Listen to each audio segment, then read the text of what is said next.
Hello বন্ধুরা, পৃথিবীতে বন্যা, খরা, ঘূর্ণিঝড় সহ নানা প্রাকৃতিক দুর্যোগ ঘটে চলছে। এর মধ্যে ভূমিকম্পই হচ্ছে সবচেয়ে ভয়াবহ, কারণ এর ধ্বংসাত্মক ক্ষমতা অন্যান্য প্রাকৃতিক দুর্যোগের চেয়ে অনেক বেশি। অদ্ভুত পৃথিবীর আজকের এপিসোড আমরা দেখতে চলেছি ভূমিকম্প সম্পর্কে বিস্ময়কর কিছু তথ্য।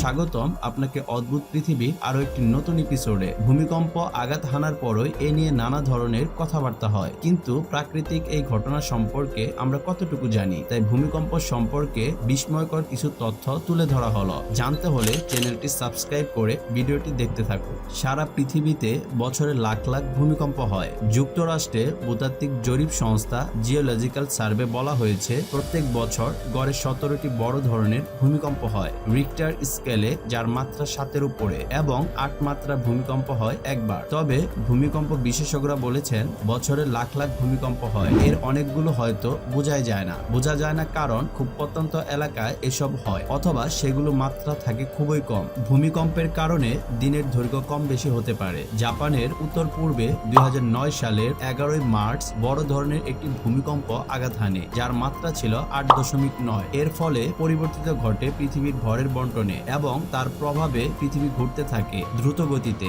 আর তখন দিনের দৈর্ঘ্য কমে যায়। সেদিন দিন 1.8 মাইক্রোসেকেন্ড ছোট ছিল। ভূমিকম্পের আগে স্থির পানি থেকে গন্ধ বের হয়। বিজ্ঞানীরা বলছেন ভূমিকম্পের আগে পুকুর, খাল, বিল, হ্রদ, জলাশয়ের স্থির পানি থেকে দুর্গন্ধ আসতে পারে। এমনকি সেই পানি সামান্য উষ্ণ হয়ে পড়তে পারে। প্লেট সরে যাওয়ার কারণে মাটির নিচ থেকে যে গ্যাস নির্গত হয় তার কারণে এটা হয়ে থাকে। এর ফলে ওই এলাকার বন্য প্রাণীর আচরণেও পরিবর্তন ঘটতে পারে। ওপেন ইউনিভার্সিটির প্রাণীবিজ্ঞান বিভাগ বলছে 2009 সালে ইতালিতে এক ভূমিকম্পের সময় এক ধরনের ব্যাঙ সেখান থেকে উধাও হয়ে গিয়েছিল এবং ফিরে এসেছিল ভূমিকম্পের পরে। বলা হয় এই ব্যাঙ পানির রাসায়নিক পরিবর্তন খুব দ্রুত শনাক্ত করতে পারে। ভূমিকম্পের পরেও পানিতে ঢেউ উঠতে পারে। ভূমিকম্পের পরেও পুকুরে কিংবা সুইমিং পুলের পানিতে আপনি কখনো কখনো ঢেউ দেখতে পারেন। একে বলা হয় শেষ। বিজ্ঞানীরা বলছেন ভূমিকম্প হয়তো শেষ হয়ে গেছে, কিন্তু তারপরেও কয়েক ঘন্টা ধরে অভ্যন্তরীণ এই পানিতে তরঙ্গ অব্যাহত থাকতে পারে।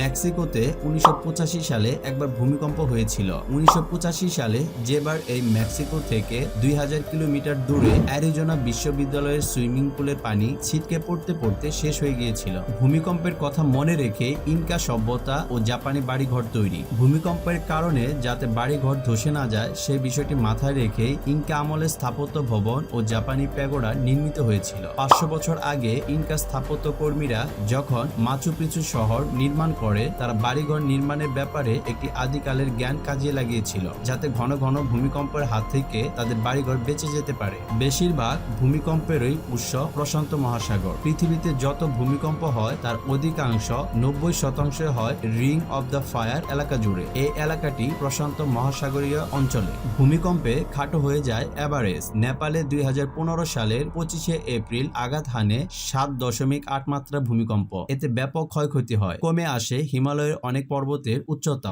মাউন্ট এভারেস্টের উচ্চতা কমে গিয়েছিল 1 ইঞ্চির মতো। ভূমিকম্পের আগে প্রাণীর আচরণে পরিবর্তন ঘটে। ভূমিকম্পের ফলে যে শুধু ব্যাঙের আচরণের পরিবর্তন ঘটে তা নয়। ইন্দোনেশিয়া এবং 2004 সালে সুনামির আগে প্রত্যক্ষদর্শীরা বলেছেন যে তারা অনেক পশু পাখিকে দেখেছেন উঁচু এলাকার দিকে ছুটে যেতে। বিজ্ঞানীরা মনে করেন ভূমিকম্পের আগে ছোট ছোট কম্পন পশু পাখিরা টের পেয়ে যায়। ব্রিটিশ একজন বিজ্ঞানী ভূমিকম্পের কারণ চিহ্নিত করেছেন। ব্রিটেনের একজন প্রকৌশলী জন মাইকেল ভূমিকম্পের কারণ উদ্ঘাটন করেছেন। এই আবিষ্কার হয়েছে 1800 শতাব্দীর শুরুর দিকে। তাকে দেখা হয় ভূকম্পবিদ্যার একজন জনক হিসাবে। তিনি বলেন ভূপৃষ্ঠের বহু নিচে শিলাখণ্ডের অবস্থানে পরিবর্তনের কারণে ভূমিকম্প হয়ে থাকে। আমাদের পরবর্তী ভিডিও দেখার আমন্ত্রণ রইল। ভিডিওটি কেমন লাগলো তা অবশ্যই কমেন্ট বক্সের মাধ্যমে আমাদের সাথে আপনাদের মূল্যবান মন্তব্য শেয়ার করবেন, এবং ভিডিওটি আপনার সোশ্যাল মিডিয়ায় শেয়ার করবেন, যাতে করে আপনার ফ্রেন্ড লিস্টের বাকিরাও এই সম্পর্কে জানতে পারে। ততক্ষণ পর্যন্ত ভালো থাকুন, সুস্থ থাকুন। ধন্যবাদ।